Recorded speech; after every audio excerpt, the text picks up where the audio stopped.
Good morning, everybody. This is the wake up call. You are at the right place. We're talking governance. Today is a big episode. We're talking board recruitment and retention. Now, if you don't know, I have some friends here on Instagram. I'm going Instagram live right now. So at the same time, I wanted to give them a little piece of what this is like and how this happens. So we are here live on YouTube and on Instagram at the same time. So if you're watching this, it's going to be rebroadcast afterwards. It's going to be rebroadcast on YouTube. So today, big episode. I want to talk to you about board recruitment and retention. Now, this is probably the biggest complaint that I meet with boards. So aside from, let's say, strategic planning or we don't have policies and procedures, our board doesn't know what they're doing. The next thing after that is board recruitment and retention. We're losing members. We don't have members. Where do we find them? How do we get them? How do we keep them? And if you aren't a board member yet, you're probably thinking, where do they post these ads on and where do they find these board members? How do you get on a board? How come he's on a board or she's on a board and I'm not on a board? And why did they ask them and not me? It happens all the time in governance. Okay, so I've been there. I've been that person. I've been the one asking questions. I've been the one on governance committees. Today I'm going to talk about that. So good morning, everybody. If you are here, say hi in the chat. If you are on Instagram, good morning, say hi in the chat as well. And so today, okay, so where to recruit and how. So one of the biggest mistakes that boards do is bad recruitment. Bonjour, Suzanne. Bad recruitment starts like right away when we start saying, hey, uh, who should we get on our board? Okay, that's not how it should happen. Okay, just putting it out there, that's not how it should happen. So what I really emphasize is a governance committee or a selection committee. All right, so trying to find people to be on your board just by your network and by your you know acquaintances, family members, whatever, we want to try to avoid that because we want to instill a skills based board. We want to instill diversity not only in culture and gender and so on. We want to instill diversity in skills and knowledge and experience. So you're going to want to create a steering committee. All right, so that steering committee will oversee the whole recruitment process and it's going to last. It should be ongoing. You shouldn't arrive at the end of the year saying, "Oh my God, we're going to need 3 people. Oh my God, we're looking at our, our board, composition, and we're saying, oh my God, like after this AGM, we're losing 3 members. What are we going to do?" That's not going to happen because you're going to have a strategy in place. You're going to have a board committee that is going to take care of that selection process and the whole recruitment and the retention. Okay, so you're going to have that. You're going to have terms of reference for this committee. You're going to make sure that they know what they're doing, they're meeting regularly, they are ensuring the process, and they're putting out the ads or the announcements for recruitment and doing it on a regular basis. Whether you need them or not, you could be recruiting and selecting and making sure that you have people in that bank so that when you're ready or when somebody decides to leave and they win $1 million and they're gone or they get ill or they leave the board for whatever reason, you're going to have this bank of people that you're going to be able to depend on. All right. So this should all fit in your board calendar. If you don't have a board calendar, that's for another day. Okay. So a board calendar is when you do things and how during the year with your board. All right. And you should have a good recruitment matrix. And a matrix sounds like a big word for something that it might sound complicated. It's not. It's a list of all your board members and their skills, their competencies, their demographic characteristics. Like if you have a board that is regional and you have to make sure, or provincial, and you have to make sure that there's geographic representation, cultural representation, gender representation. You want to make sure that you're taking care of those things, and you're recruiting based on those needs, so that when you look at your board, you can say there's a diversity. Skills, do you have legal or financial or governance expert, or somebody who has the lived experience that has gone through things that your board represents? Those are all aspects of this board matrix that you're going to want to have. All right, this is going to help you target your recruitment. So let's say this year we're going to notice a gap in our skills matrix that is going to be legal, and we don't have gender parity, or we don't have cultural representation, or we don't have Aboriginal representation. Okay, so you're going to take that and create an ad or an announcement that you're looking for board members, and you're going to um, craft that announcement with those requirements. So you'll give priority to those needs in your recruitment process. So what's happening here? So we're now taking the task away from board members. Okay? Super important. I hate sitting on a board and they're like, "Okay, this year your job is to recruit 3 people." No. All right? We You want to shy away from that, because people will attract the same types of people. People are going to go to the people that they think resemble all of the rest of the board.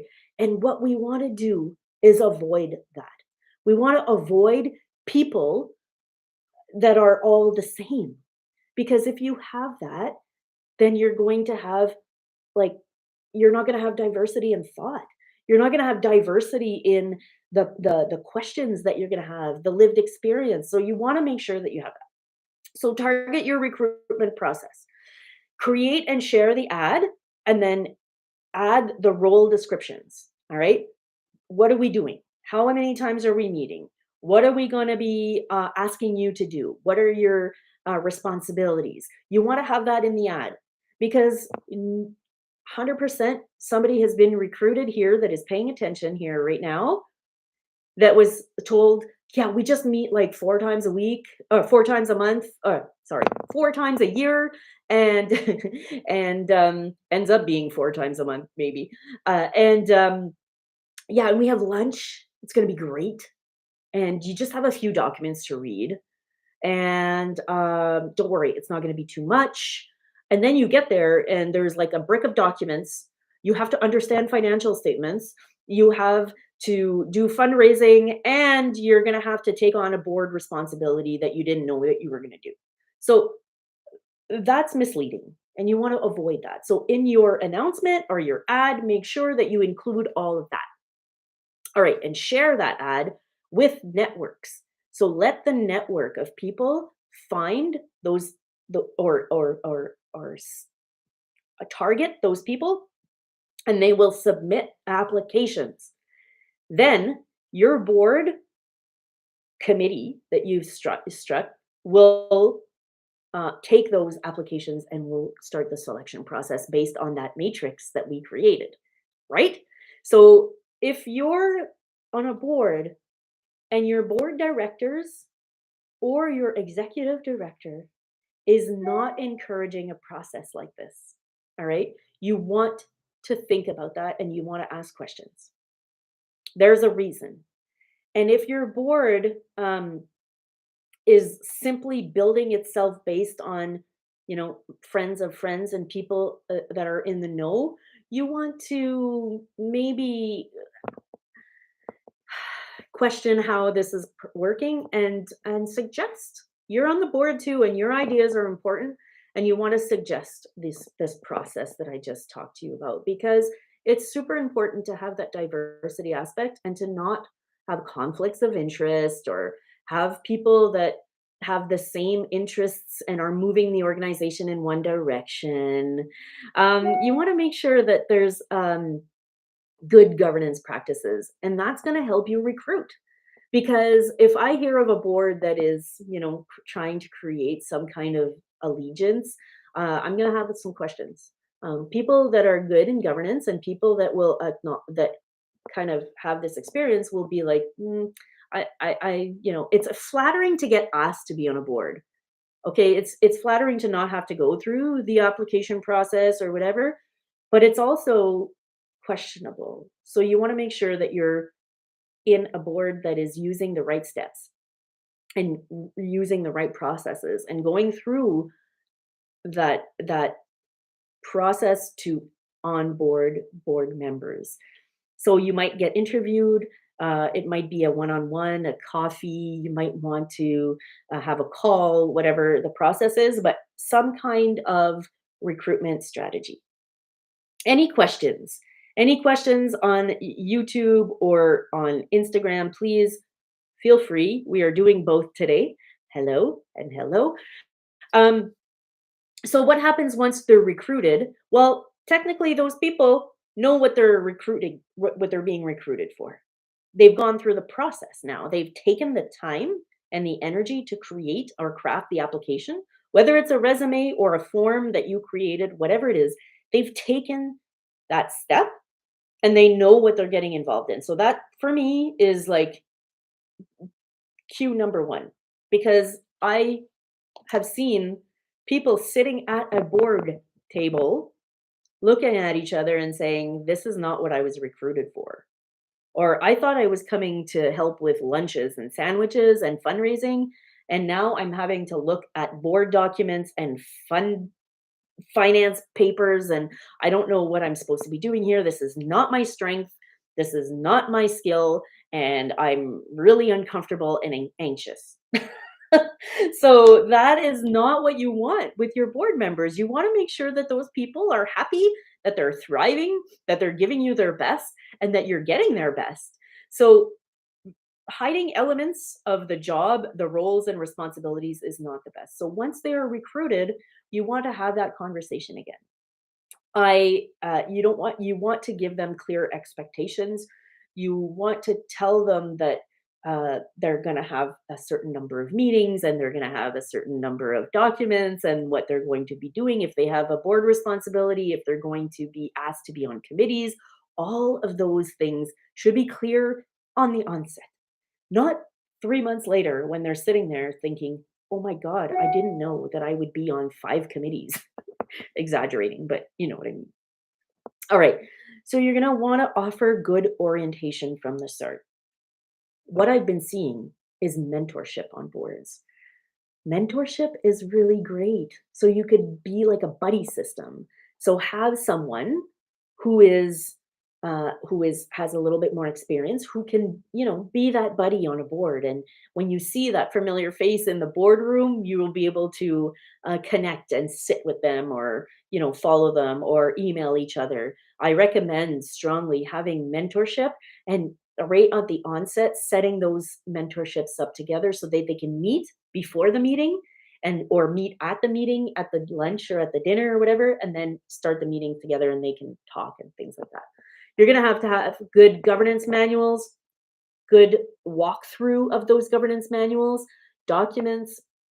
You're going to want to bring them to the meeting location, just a little walkabout. Simple. Have you ever gone to a meeting and you're stressed because you don't know where the meeting is? And you start off flustered at the meeting and you're sitting there and you're like, okay, I made it. Oh my God, I didn't know that where the meeting was and I was lost. And, if it's a big organization or a big building or parking is complicated, you're going to want to walk those people through it. It's just common sense, or a map. Send them something, give them an idea of where they're going, because if not, like, just make them feel at home, right? And then you're going to want to have them meet the board. Whether it is a 15 minutes prior, just general introductions. This is our new board member. Make them feel like they are welcome, valued, and appreciated, and they will feel like they belong. And then you're going to want to give them training. So the training is super important. A board training should happen all year long, by the way. and you should have some for your board all the time, not just new recruits. All right. But new recruit board training is super important as well. And at LMD Solutions, we do that all the time. Governance training 101, we offer that to our clients. We go over, all of their documentation. We customize a presentation for them. We do that to their whole board. If you don't want to, like, do it just for one person, you can do it for your whole board. It's good every year. You'll have board turnover, and it's good to do. Governance 101, overview of what you're doing. We have a great tools and practices for that. So if you're needing that, let me know. And then you're going to want to create understanding and knowledge, because that will remove the initial anxieties in that person. And they're going to feel like they can contribute a lot more when they know what they're trying to contribute. And then it'll promote common understanding. And when you're sitting at the board table and you kind of feel like an outsider, and it takes you about 4 or 5 meetings to feel like you know what you're doing, and you could avoid all of that. And that will increase engagement, it will increase retention, it will increase buy-in, it will increase how well you're, planning and monitoring and getting results on your board. So that I want you to think about today, and it's are super important. And then Mel says, and then they should be trained. Yes, exactly. And so once they're trained, then you've got them, and they feel much more confident coming to the board. They have questions that they know how to ask. I just love it. I love a board training session, because sometimes when you're sitting at the board training, like, oh, another board training. But look at the dynamics after. Look at the questions that are getting asked after. Look at the, you know, knowledge and confidence of those board members. And if you have a board that doesn't have education on a regular basis, you're going to want to rethink that. Suggest that at the next board meeting. You can have a 15 minutes at every board meeting to have some kind of review of documents, or review of programming, or review of good governance practices, or things like that, that you should be taking time in the first place to do. So that is my show today. That is my presentation to you today. Board recruitment and retention is super important. Have a good structure, have a good process, and you're going to see results. You're going to see a board dynamic that you've never seen before. You're going to get common understanding, you're going to get confidence, and you're going to get satisfaction when you're sitting at the board. All right. That's my TED Talk today. Have a good day.